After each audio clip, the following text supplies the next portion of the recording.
Hi students, இந்த வீடியோவில் நம்ம என்ன பார்க்க போகிறோம்னா சூப்பர்வைஸ் லேர்னிங் கீழே இருக்க 2 டைப்ஸ்.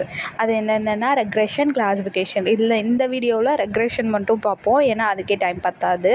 ஃபஸ்ட்டு வந்து ரெக்ரெஷன்னா என்னென்னா, ஃபார் எக்ஸாம்பிள் இப்போது வந்து நம்ம வந்து ஹவுஸ் ப்ரைஸ் ப்ரெடிக்ஷன் டேட்டா செட்டை வந்து சொன்னோம். ஹவுஸ் ப்ரைஸ் ப்ரெடிக்ஷனில் வந்து அவுட்புட் வந்து என்ன, ப்ரைஸை தான் நம்ம ப்ரெடிக்ட் பண்ண போகிறோம். ஸோ ப்ரைஸ் வந்து எப்படி இருக்கும்னா, ப்ரைஸோட ஃபார்மட் என்ன, நியூமரிக்கல் வேல்யூஸ், அதாவது நம்பர் ஃபார்மட்டில் தான் இருக்கும்.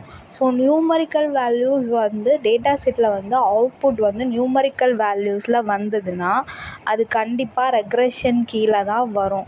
அது வந்து சூப்பர்வைஸ் லேர்னிங் அது கீழே வந்து அவுட்புட் வந்து நியூமரிக்கல் வேல்யூஸில் வந்தால் அந்த ப்ராப்ளம் ஸ்டேட்மெண்ட் வந்து ரெக்ரெஷன் கீழே தான் வரும். ஸோ நீங்கள் ரெக்ரெஷனுக்கு ரிலேட்டடான அல்காரிதம்ஸ் மட்டும்தான் அதுக்கு யூஸ் பண்ணணும், கிளாஸிஃபிகேஷன் யூஸ் பண்ணக்கூடாது. தேங்க்யூ ஃபார் வாட்சிங்.